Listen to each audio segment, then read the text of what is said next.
नमस्कार नमस्कार नमस्कार नमस्कार मेरे हाई स्कूलियंस। तो कैसे हैं आप सभी। उम्मीद करता हूं कि हमेशा की तरह अच्छे होंगे, मस्त होंगे और स्वस्थ भी होंगे।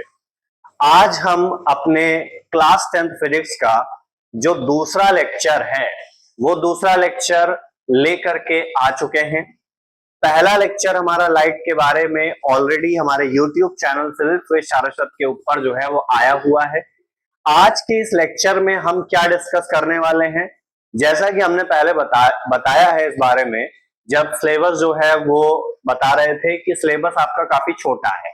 बेसिक तौर पे हम यहाँ पे जो बात करेंगे वो यूपी और सीबीएसई के कैंडिडेट्स को लेकर के बात करेंगे कि दोनों का जो एक तरीके से सिलेबस है वो सिलेबस सेम है और इसको हम मिक्स करके यानी कि इधर से यूपी बोर्ड इधर से सीबीएसई बोर्ड लेकर के इसको 2027 की तरफ हम क्या करना भाई साहब जा रहे हैं। आज के इस टॉपिक में हमको डिस्कस जो है वो क्या करना, देख लो बड़ा बड़ा यहाँ पे लिखा हुआ है रिफ्लेक्शन ऑफ लाइट के बारे में जो है वो डिस्कस करना है। अब यहाँ पे कुछ लोग कहेंगे कि रिफ्लेक्शन तो भाई हमारे सिलेबस में है नहीं, तब हम क्यों पढ़ रहे हैं। पढ़ना पड़ेगा, है ना। यहाँ नहीं पढ़ोगे तो फिर आगे जा करके देखोगे कि ये फिर आ गया है, फिर कैसे आ गया भाई, ये हाई स्कूल से ही हटा हुआ था तो फिर इंटर में कैसे आ गया। यहाँ पे लोग देखते हैं कि जैसे रिफ्रैक्शन के लॉज हैं, है ना, रिफ्लेक्शन को इग्नोर कर दिया, डायरेक्ट रिफ्रैक्शन पढ़ने लग गए। तो भाई पहले तुम किसी चीज का ओरिजिन तो जानोगे, समझोगे, तभी तो जो है तुम आगे जाकर के उसके बड़े लेवल का जो है एक तरीके से एक्सप्लेनेशन या फिर जो कंसेप्ट है उसको एब्जॉर्व कर पाओगे। तो छोटी छोटी चीजें हैं उसको जानना पड़ेगा, समझना पड़ेगा, तभी हम जो है आगे की तरफ बढ़ेंगे। क्योंकि हम ये नहीं जानेंगे तो हम इमेज फॉर्मेशन नहीं जान सकते हैं। इमेज फॉर्मेशन नहीं समझ में आएगा तो इस पे जो न्यूमेरिकल बोर्ड में आता है, चाहे वो यूपी का हो चाहे वो सीबीएसई का हो, वो आप नहीं लगा पाओगे। तो जानने के लिए हर एक चीज को पॉइंट टू पॉइंट कनेक्ट करते चलिए, हमारे साथ बने रहिए, हर चीज जो है वो तैयारी करवा दी जाएगी।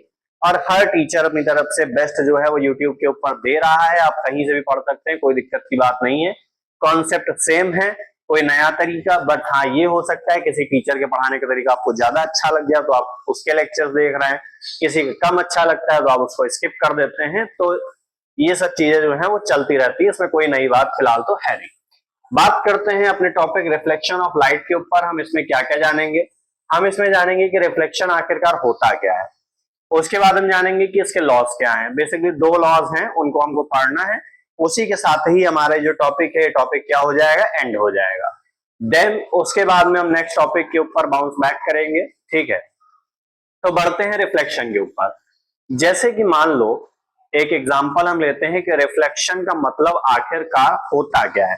कि हमने आपको कोई चीज कही, आपने उसको जो है एब्जॉर्व किया और सेम वही चीज सामने से क्या होगी, डिलीवर होगी। ठीक, मतलब कि एक तरफ से एक्शन हुआ और उधर से क्या हो गया, रिएक्शन हो गया। ये लगभग मान के चलिए, हम पूरी तरीके से इस चीज को क्लेम नहीं कर रहे, लेकिन हाँ मान के चलिए कि जो हमारे पास में न्यूटन का थर्ड लॉ है एक्शन रिएक्शन का, ठीक, ये बिल्कुल ऐसा ही होता है कि जब तक आप किसी चीज को दोगे नहीं तब तक वहां से कोई चीज आपको वापस भी नहीं मिलेगी, है ना। ये तो होता है, ये बात हम बहुत कायदे से जानते हैं, समझते हैं। तो ये सेम कॉन्सेप्ट आपका रिफ्लेक्शन में भी लगता है। हम बहुत शॉर्ट में इसको निपटाएंगे नहीं, हालांकि मेरे पास में दोनों तरीके हैं पढ़ाने के। मैं 1 मिनट में भी समझा सकता हूँ, मैं इसके ऊपर 10 घंटे भी चर्चा कर सकता हूँ, कितनी भी चर्चा आप कर लीजिए, कोई दिक्कत की बात यहाँ पर है नहीं। लेकिन जितना शॉर्ट फॉर्मेट जो है बनाया जा सकता है उतना ही बेटर है, क्योंकि आपको आगे के कंसेप्ट भी जो है वो जानने हैं, समझने हैं। तो रिफ्लेक्ट करने का मतलब क्या है कि कोई भी अगर एक्शन हो रहा है तो उसका रिएक्शन होना जरूरी है, और रिएक्शन होगा कहां से, बॉडी से होगा, जाहिर सी बात है। अब यहां पे आ जाओ, हम अपने लाइट चैप्टर में जो रिफ्लेक्शन ऑफ लाइट है इसके बारे में जानते हैं, समझते हैं आखिरकार भैया है क्या। ध्यान दो, यहाँ पर ये जो हमारे पास में तुमको दिखाई पड़ रहा है इसको बोला जाता है ग्लास यानी कि कांच। और इसके ऊपर एक सरफेस है और एक सरफेस जो है वो नीचे है।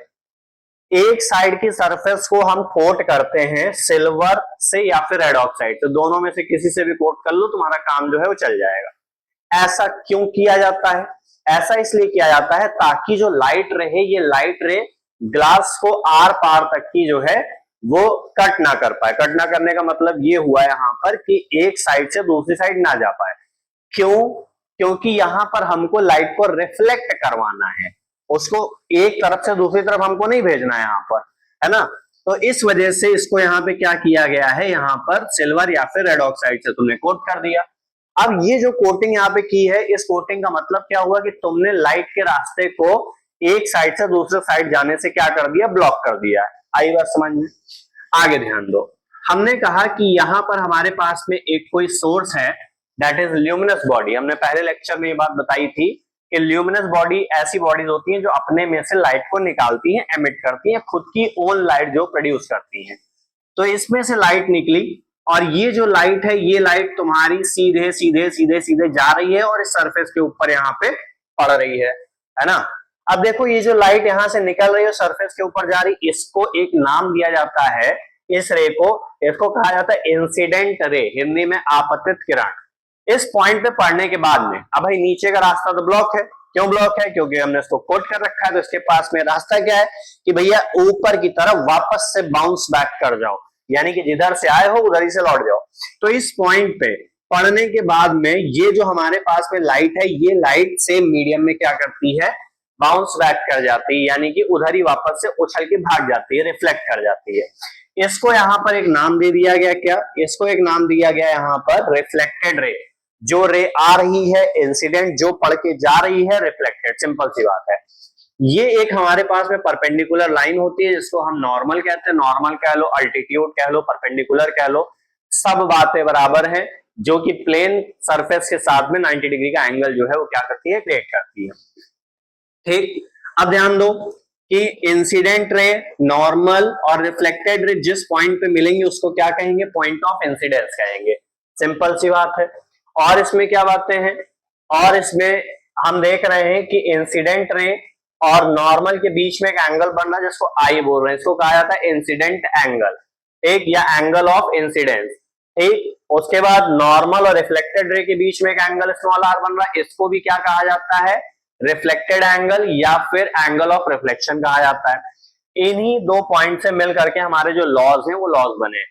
रिफ्लेक्शन ऑफ लाइट में सिर्फ इतनी सी बात है कि अगर किसी कोटेड ग्लास मटेरियल से या फिर ग्लास सरफेस से, जो कि एक एंड से कोट होगा दूसरे से प्लेन रहेगा, कोई लाइट रे उससे पड़ के रिफ्लेक्ट हो जाती है, बाउंस बैक कर जाती है, इसी फिनोमेना को हम रिफ्लेक्शन ऑफ लाइट कहते हैं। सिंपल सी बात है, बाकी फिगर आपके सामने। तो इसकी डेफिनेशन क्या होगी भाई, वो भी देख लो। डेफिनेशन सिंपल सी लैंग्वेज में लिखेंगे, process of bouncing back of light, bouncing back of light from glass surface, glass surface, और ग्लास सरफेस का क्या होगा, वन एंड कोट करेगा, यानी कि कोटेड रहेगा, one and coated with silver और रेड ऑक्साइड। ठीक, इसी फिनोमेना को हम क्या कहते हैं, रिफ्लेक्शन ऑफ लाइट का नाम जो है वो दिया गया है ना। बहुत ही इज्जत के साथ में हम इसको यहाँ पर रिफ्लेक्शन ऑफ लाइट का नाम दे रहे हैं कि ऐसी प्रोसेस जिसमें लाइट जो है वो ग्लास सरफेस से क्या करती है, बाउंस बैक करती है, इसी को हम क्या कहते हैं, रिफ्लेक्शन ऑफ लाइट कहते हैं। इसके दो लॉज हैं, क्या है भाई वो लॉज, वो भी जान लो फटाफट। लॉज, दो लॉज होते हैं। पहला लॉ है कि जो एंगल ऑफ इंसिडेंस होगा वो हमारा एंगल ऑफ रिफ्लेक्शन के इक्वल होगा। दूसरी बात, incident ray, incident ray comma normal and reflected ray, reflected ray lie at same point, एक ही पॉइंट पर मिलेंगे भैया। इनका जो अड्डा है वो एक ही पॉइंट है, जिसको पॉइंट ऑफ इंसिडेंस जो है वो कहा जाता है। तो ये था हमारे पास रिफ्लेक्शन के बारे में। इससे ज्यादा जानने की आपको फिलहाल तो इसके बारे में कोई जरूरत है नहीं, है ना।